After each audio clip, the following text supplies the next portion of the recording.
Hello everyone, Theskilledroy here, back with a Genshin Impact video. So what has me covering the game for the first time? Well, you see, a card game has been finally added to the game, and honestly, it's actually super fun.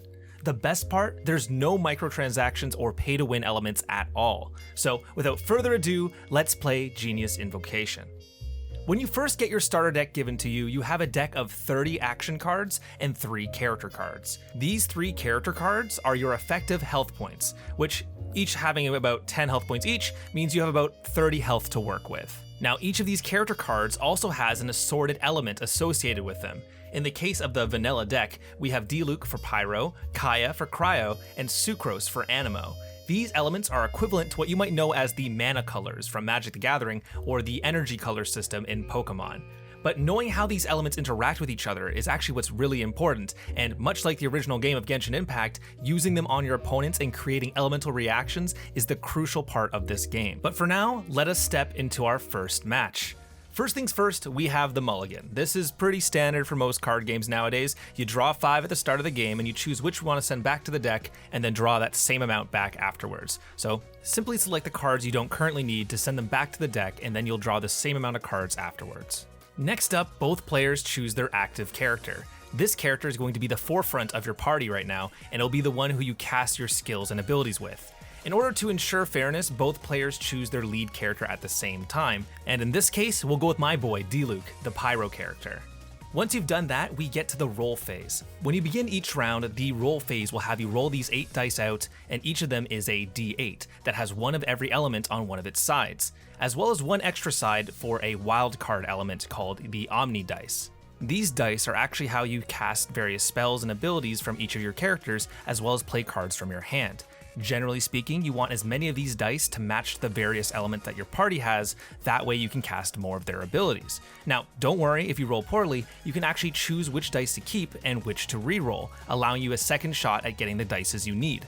And even after that, if you still don't have the dice you need, don't worry, there's a few other ways you can manipulate this later. Once that re-roll is done, the round begins properly. We have the first action, so I'm going to be playing the Paimon card. She costs 3 dice of any matching color to be played, and so we will pay for her using the 3 Cryo dice we rolled. She will give us 2 Omni dice at the start of each round on top of the 8 dice we roll, meaning she's going to help accelerate our game plan a lot. However, she does have a 2-turn limit tracked by the number in the upper corner. The next card we're going to be playing is the Dawn Winery. The Winery allows us to swap characters once per round without paying the swap cost. With all this in play, we now have 3 dice left, 1 of Omni, 1 of Pyro, and 1 of Anemo. To use Diluc's basic attack, we need 1 Pyro dice and 2 of any other dice, which is represented by the black cost. We attack the enemy's active character, who is a Sucrose, and deal 2 damage, which sets us off ahead of the opponent. After this though, I end my turn, meaning I no longer get to take any actions. Normally, every time you take a combat action or switch characters, the opponent will have a chance to do the very same. By ending my turn first, I get to go first next round. However, the opponent hasn't ended their turn yet, and therefore they're able to take multiple actions without any chance from me to respond. Skipping ahead a bit, I'd love to show you more about the elemental skills. On this turn, we've cultivated a great amount of Omni dice thanks to our cards we played previously. This is important, as some of the most powerful attacks in the game, you'll need a bunch of dice of the same color. In Diluc's case, his Searing Onslaught skill does a great amount of damage, but it requires 3 Pyro dice.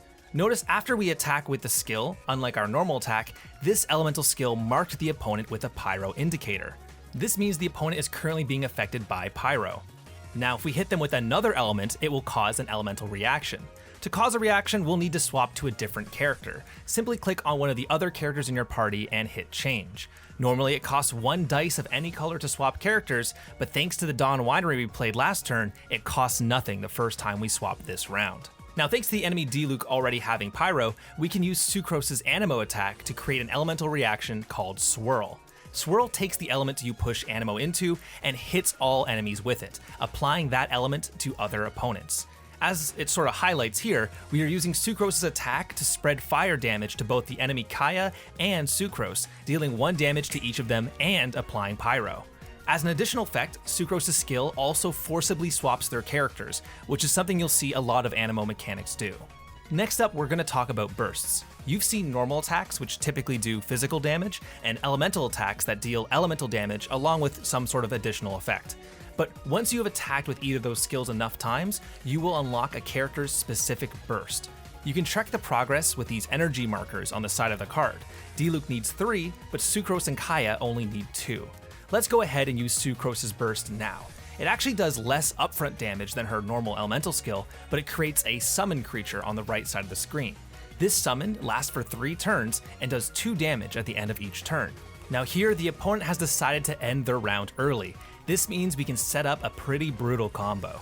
First, using the free swap ability from the winery, we're going to swap to our cryo character, Kaya.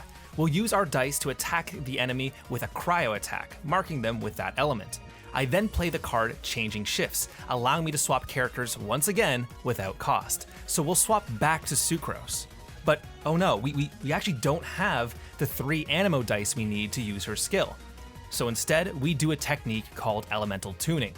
During your turn, you can discard any card from your hand to change any of the dice you rolled that round into the elemental dice type of your active character.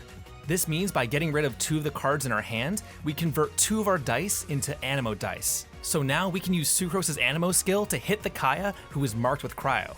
This Cryo then gets that very same swirl reaction, spreading the Cryo to other targets. However, because those targets were already marked with Pyro from earlier turns, we get a Cryo plus Pyro reaction, which is called Melt, and those deal 2 additional more damage than normal, allowing us to deal 3 damage to each of the inactive characters and bring Kaya to 1 HP.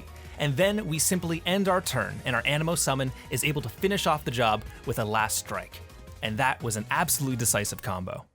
With all the opponent's cards eliminated, we've won the game. Now this is just the beginning. Each element has a wide variety of different playstyles and reactions, and we didn't even touch on some cards like weapons and artifacts that can empower your characters even further to do some truly ridiculous damage. The game has a ton of promise as things move forward, and as you unlock more characters, you'll see more and more different mechanics sort of come to light. Not to mention, you can even recruit some enemies and bosses from the story mode as well. If you're on the fence about Genius Invocation, I strongly suggest you give it a try. Otherwise, let me know what you think of the card game in the comments below. Would you like to see more content on this card game? Have you tried it yourself yet? Hey, if you're on the NA server, I'd love to play you in a match, so feel free to hit me up in the comments.